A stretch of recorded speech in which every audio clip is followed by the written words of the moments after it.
that incident, but if you say... Sorry, you can put it on. So this is why many historians doubt very much that Jesus prophesied his own death and resurrection. It doesn't make sense historically.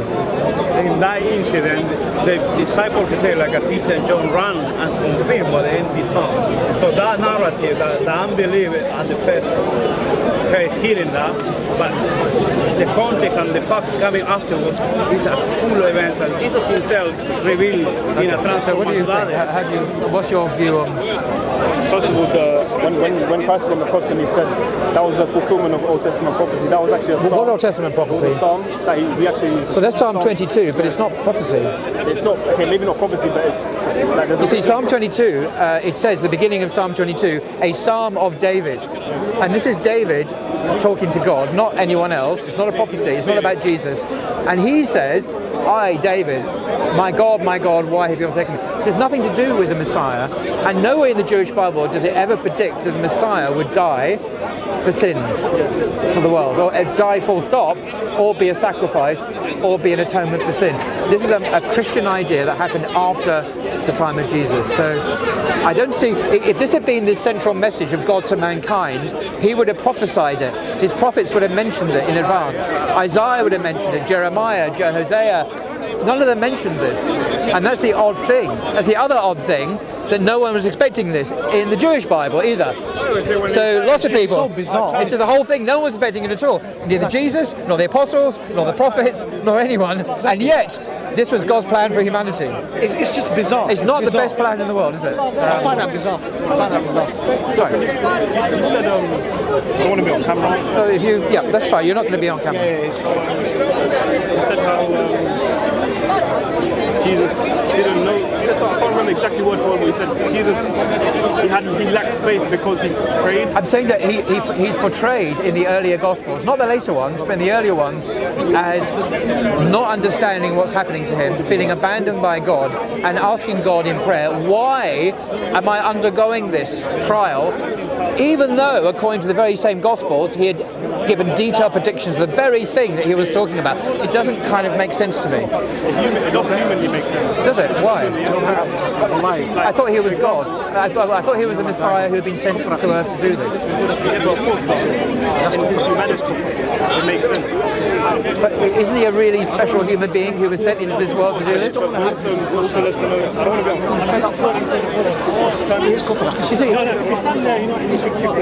be You see, history knows of lots more brave people than Jesus, according to the Gospels. The people who went bravely to their deaths. I'm not saying any of this, I believe any of this, but I don't believe what the Gospels say is true, by the way. I'm just going by what the text says. There are many more brave people than Jesus in history who faced death courageously. To say that Jesus bottled out and didn't understand, well, he said, please take this cup from me in Gethsemane. He bottled out. That's the humanity speaking. Yeah, well, he's a human being. But a lot of other people didn't bottle out when it came to great suffering and trial, and they faced death with great courage. So unfortunately, by that standard, he wasn't very courageous. Now, again, I do stress, I'm not saying Jesus was really like this. I'm just going by what your Gospels say. But it doesn't look very good. The man bottled out. He didn't understand what was happening to him. He felt abandoned. He cried out to God, why? And yet, you believe at the same time, he was the man who had been sent into the world to do precisely all these things. It doesn't make sense to me. I don't see how that means. What can you do?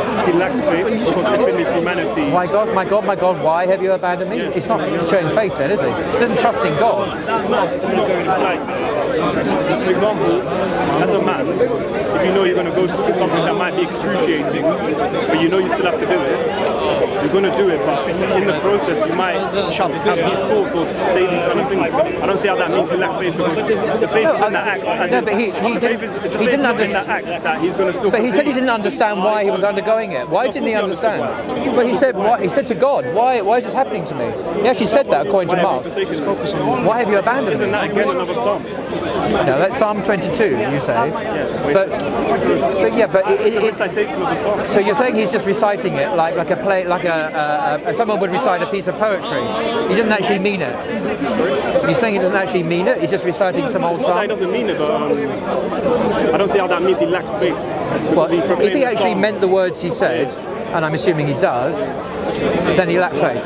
That's what I'm saying. Because he said to God, why It's a question to God. Why have you abandoned me? That's actually the words.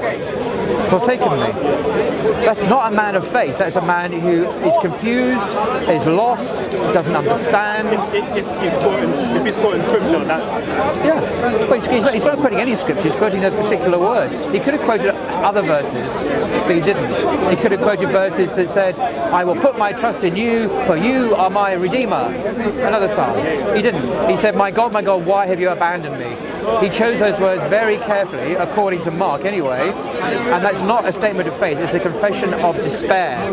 And Islamically, prophets do not despair of God. They have confidence in God, they're sent by God, they're men of God, they're not disbelievers, they're not people who give up faith.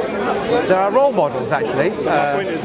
That's the difference between Islam and Christianity in some respects.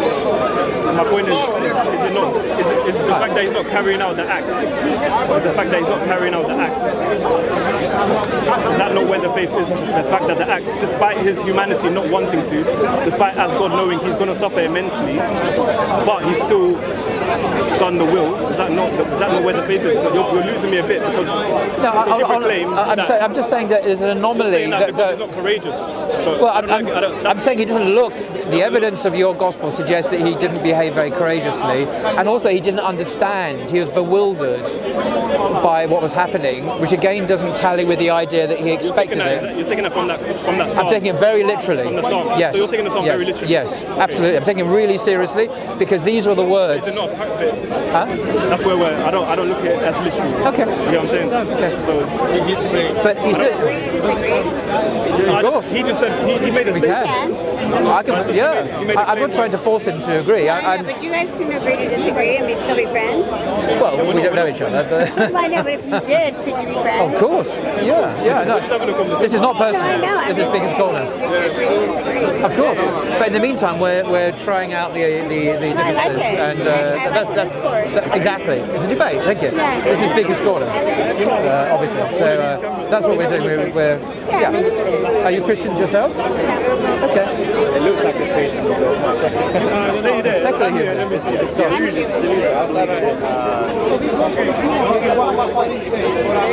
Sorry, oh, he's gone. I didn't mean to ignore him. Okay. I was distracted. Huh? Talking about becoming YouTubers. About to become. Okay. Yeah.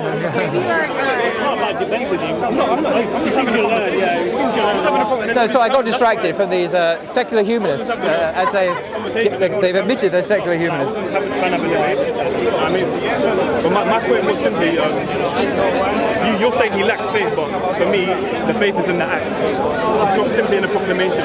So it's like I said, there's many things you have to do in life. Like we're trying to relate to God as a man. How do you explain his apparent lack of belief?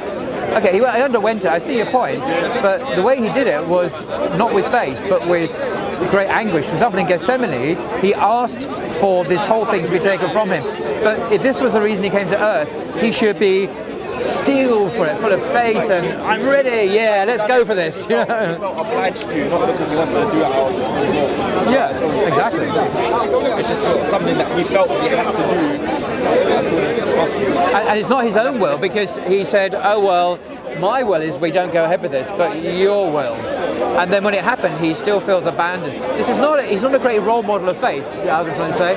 As I said, Socrates, for example, you know, the teacher of Plato, he was executed by the Athenians. He could have escaped, and he calmly went to his death. He drank hemlock and died. And he actually chose it. But he showed much more courage than Jesus. This is where Jesus is a relatable figure in our humanity, where we can relate to him because we know we're going to go through things in life where we might not want to do X, Y, Z. However, in the fact that Christ, as a man in the image of God, still had these same reservations. However, he still took up his cross. He still, it's like, for me, it's a parable, almost as if you're going to go through things in life where you are not going to want to do it. However, for the greater good, for the sake of what God may ask of you, you might have to put X, Y, Z to the side and still pick That's up a the really good point, by the way, and I think the only problem I have with it is, why did God require a man to be horribly tortured to death on a cross to make that point? There are plenty of role models, for example, in the life of Prophet Muhammad, upon whom be peace, who showed extraordinary courage when he was being persecuted by the Meccans and so on. But God didn't require him to be tortured to death to make a point, so that he could be a role model, because most of us are never going to be crucified. We're never going to be crucified. Did God require it, or did it happen in history? Did man do that?